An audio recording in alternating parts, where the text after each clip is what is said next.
But for the most part, reach out to a few brokers, ask them to come in, get you a broker opinion of value, give you an idea of what the building's worth, how long it'll take to move, and just kind of go with whoever you jive with the most. I mean, every broker's got their own personality, their own way of doing things. Yep. But for the most part, you're going to arrive at a similar outcome. It's just, who you trust and who you feel comfortable working with. Oh, yeah.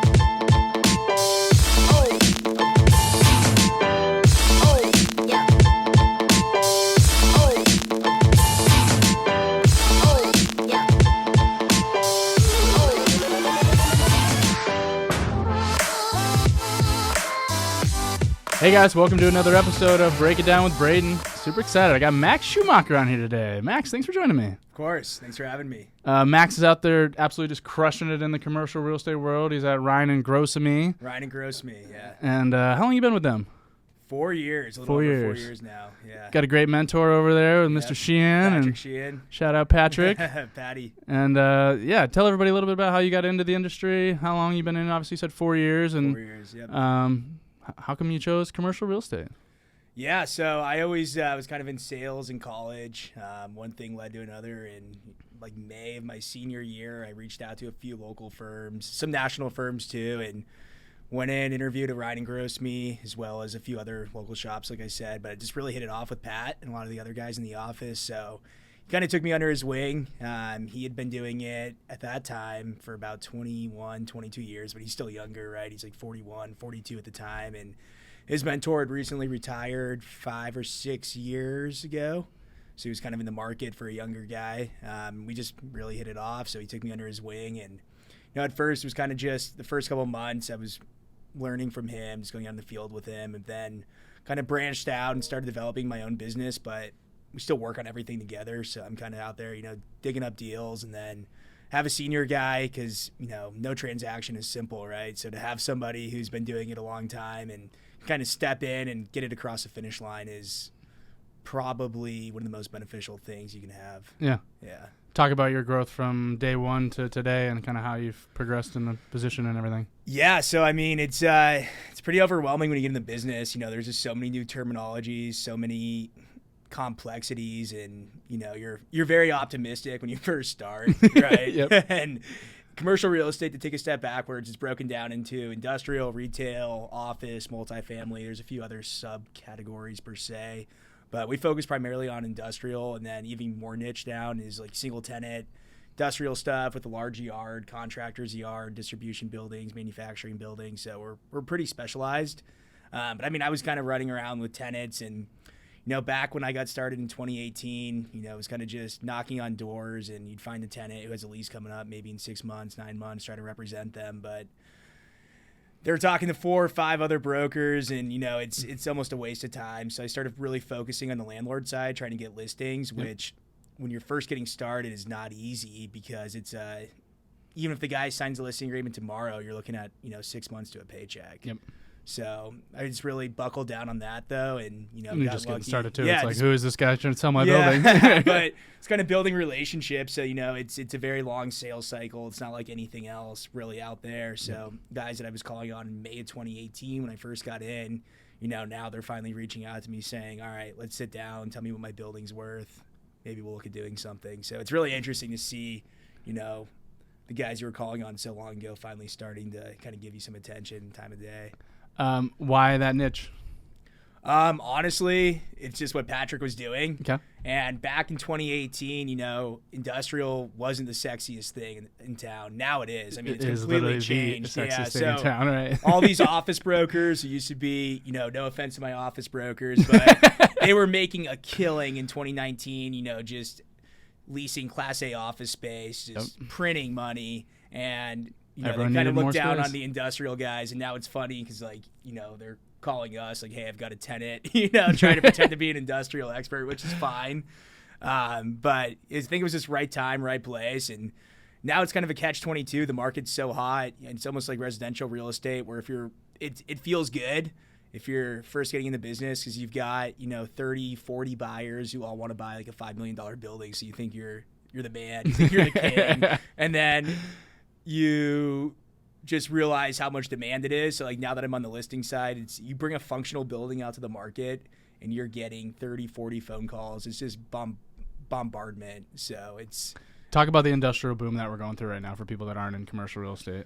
yeah. So industrial real estate, like 5-6 years ago, there was a lot of institutional investment in Phoenix, but not really in the single tenant space. It was a lot of development deals going on, new big box construction. But ever since COVID, you've seen all these groups come in from out of state, whether it's real estate, private equity, syndicators, just mom and pop investors selling apartment buildings out in California, Washington, Oregon. Those are kind of the big three, and just 1031ing in industrial assets out here. So historically, it was a lot of owner users buying buildings. A building would sit on the market. And when I say owner users, somebody who's buying the building for their business.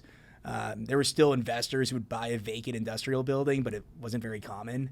Now you've got these guys just buying these buildings vacant and leasing them out. So they're competing. So you've got, Joe's Machine Shop competing with a 1031 guy out of California. And these 1031 guys are paying as much as users, or they will, right. Or they were. So that certainly drove prices up. And then, just a lot of investment activity coming in here and users relocating from other markets. What are some other industries that are kind of big players in town? So the TSMC plant up north, if you're familiar with that thing, man, I mean, I can't speak to what that did to the market out here. I mean, you get so many calls just, hey, I've got a contractor, they're servicing the TSMC plant, they need this building, or they need to do like a 2, 4, or 5 year lease, they've got a contract. So we're seeing a lot of those guys coming to market, and then just a lot of general corporate relocations to Phoenix. I met a guy that had a quarter of the steel contract for that project. It was still his largest deal he'd ever done, like by far. It's a quarter insane. Of the project. I don't know if you've been out there, man, but there's like 30 cranes. It's crazy. I haven't been out there, but I've drove by it off of the 17. You can see all the cranes and stuff. Yeah, it is wild. Yeah. How many square feet is that thing going to be? Oh, I don't even know. It's a very large project, though. Yeah, like multi-million. Yeah. Crazy. It's crazy. What's been your biggest hurdle? Biggest hurdle? That's a good question. Say at first it was kind of just being at a smaller shop. We've kind of overcome that now, just picked up a lot of market share, but it's tough sometimes when you're competing against these big national firms and they've got a sign on every single corner. So we've kind of overcome that though. We've carved out a niche for ourselves. So that was kind of the initial hurdle. And now I'd say it's just, trying to find a delicate act between developing business and taking care of your existing clients. Because you got to give the clients who, gave your word to, you were going to get it done for them. You got to give them the time of day. And then at the same time, though, you still got to keep the pipeline going. Yep. So it's kind of just that balancing act per se. And what's your favorite part? Favorite part? That's a good question. Honestly, I think it's kind of just seeing a deal come to life, bringing two parties together. Yep. You made a cold call 2 or 3 years ago. This guy was kind of engaged. He gave you a number, hey, I'll sell it for XYZ. He doesn't want to list it. And then you just kind of see the market kind of catch up with that. And you get a call from an investor and you kind of put 2 and 2 together. So I think that's really interesting to see, kind of bringing the two parties together and creating value. Someone that wants to get into commercial real estate, what's your biggest advice?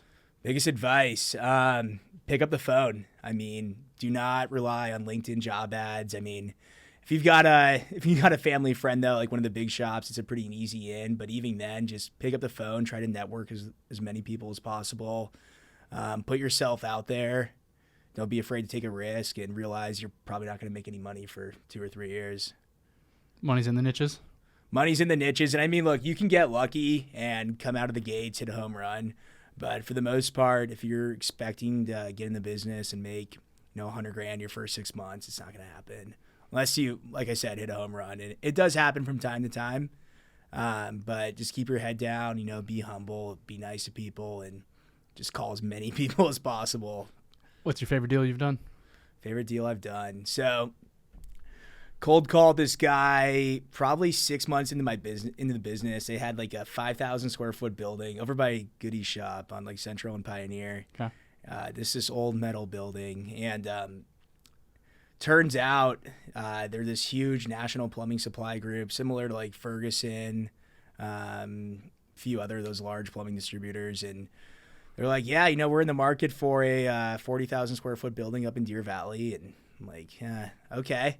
So I kind of ran with it, and turns out they were real. So I sold them that building, and now we're under contract on a similar building out in Queen Creek. Sold them something in Glendale, so they've become a really good client of mine, really good friend. So it's just kind of cool to see them grow, and then you grow with them. Yep. It's always the best, kind of continues to flourish and helps you as well. For sure. Yeah, just building those relationships. Love that. What other things are you involved with? Talk about your involvement with the 2030 Club. Yeah, Saguaros. Yeah.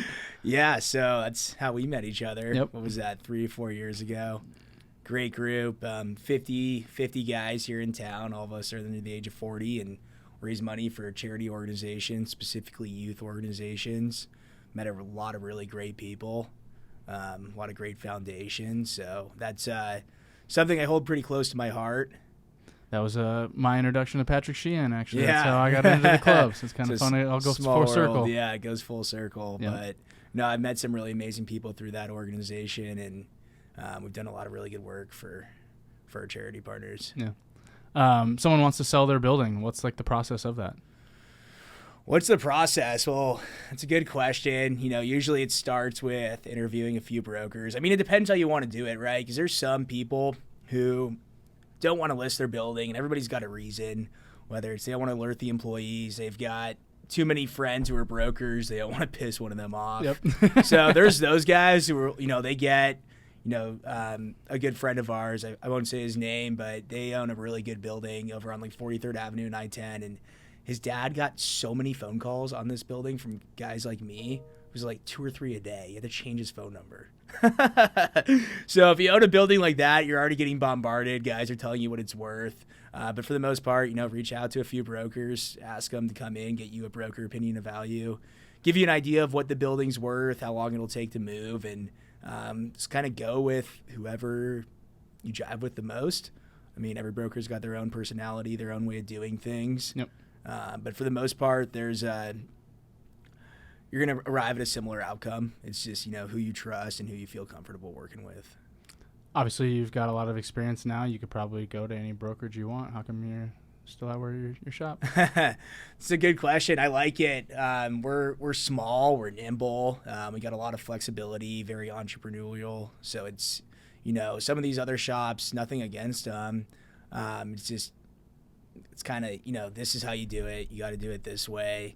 We got a lot of flexibility here. We can work with sellers on certain arrangements, whether it's modifying our listing agreement to make it more user-friendly, just small little things like that. And, it's kind of like a family, so I like that aspect. Yeah, a little small niche you kind of adjust as you want. And Yeah, I love that. Yeah. Not as many corporate ladders. And I mean, for what we do, right, we're selling, middle market, single-tenant buildings up to like 50,000 square feet. So we're doing $2 to $15 million deals on the high end. Yep. So it's perfect for what we do. Now, if I was representing, institutional developers out on the west side, it'd be a different story. You kind of got to be at one of those bigger shops. Or if you're representing, Fortune 500 companies and their leasing process, that's a little bit different. You got to be at one of those bigger shops. But we got a nice little niche, so no reason to shake things up right now. Yeah, seems like you got a good thing going, that's for sure.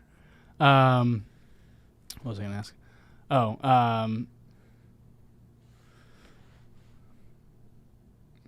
Just blanked. Never done this before. Shit. I had a question right in the back of my head, and then I lost it. Well, I got a question for you. Uh-oh. What do you see? I mean, have you been involved in any commercial transactions on the title side? Oh, yeah, a bunch. Yeah. Is there more risk, more liability in insuring those types of deals, or? Typically, from that standpoint, is they just typically want us to underwrite with their specific underwriter, because us being an agency, we could underwrite with any of the big players. So that's kind of what we've seen on the commercial side. Is they're a little bit more specific on which underwriter we choose. Got it. But for the most part, no, we don't really see any more risk. If anything, they're a little bit more studious or a little bit more... a little bit easier to deal with. Yeah, and then this probably is in their first purchase. Yeah. They're doing a little bit more due diligence. They might have a legal team helping them with the due diligence as well. Mm-hmm. So typically it's it's pretty easy transaction. Yeah, we love commercial deals. That's for sure. A little bit easier to get done. Yeah. There you go. Like you said, it's a longer sales cycle. Yeah. So, it's not as quick and sexy like the residential stuff that could turn in 7 days, as short as 7 days. But, that's actually what I was going to ask you. What is the average days on market for these buildings? It's a good question. It depends on the functionality of the building. I mean, we've got stuff like some down and dirty West Side, not a lot of modern features. It's been in the market for a year. Okay. And then, we just brought out a 50,000 square foot building, all the bells and whistles. And I mean, that thing will probably be under contract. We brought it out on Monday by the end of the week. Okay.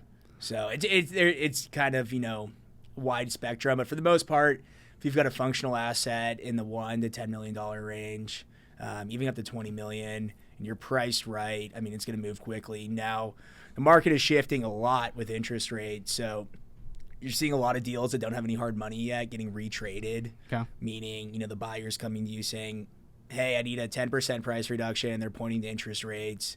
And, generally speaking, it's happened before where they ask for a price reduction because of, the roof or what have you. But they're more willing to let those things slide just because, 6 months ago, you had a property tied up for 3 or 4 months and it already appreciated 5-6%.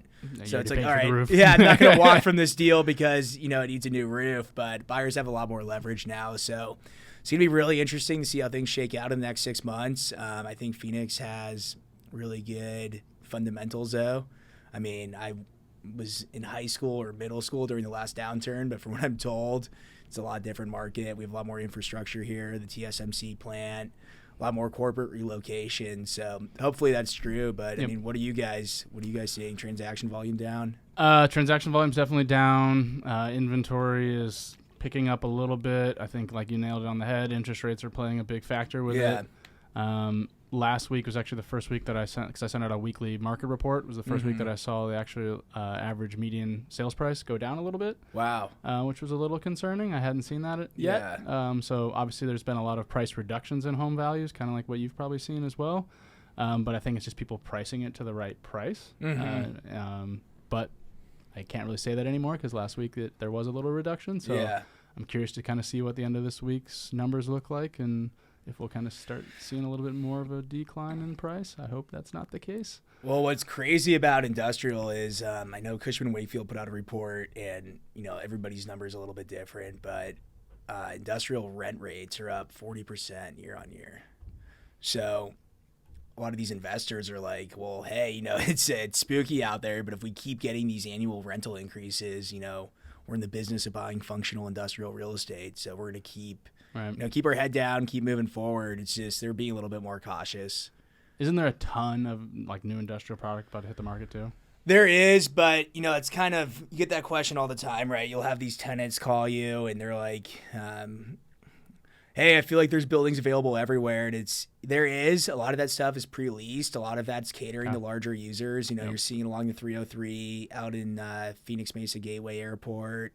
Kind of the outskirts of town, but it's big development. It's 100,000, 200,000, 300,000 square feet. Yep. A lot of it's for lease, not for sale. So my market, what I'm kind of focused on is, single tenant sales, and they're not really building that anymore. Just doesn't make sense to build it. You get a better return if you go large. Yep. So I noticed that we were just out at the Mesa Gateway Airport this last weekend. Yeah. There's just tons of crazy huge buildings everywhere, and a lot of them seem vacant. Yeah. Well, that's the thing. They're vacant, but a lot of these are pre-leased, right? Yeah. So they start marketing them for lease once they break ground, and oftentimes by the time they got a COO, they've got multiple leases signed or they're at full occupancy. So love it. Yeah. Very cool.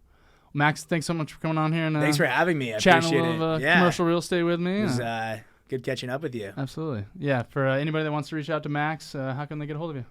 Yeah, you can go to our website. It actually just went live, sheanschumacher.com. I love it. Yeah. sheanschumacher.com. A few of our featured listings, a few of our closed transactions on there, so check it out. Cool. Go check it out, guys. Max Schumacher doing some big things out there in the commercial world and killing it in the industrial space. Thanks for coming on again, bud. Yeah, thank you. Appreciate it. Thanks for sticking around for another episode of Break It Down with Braydon. Stick around. More to come. Thanks.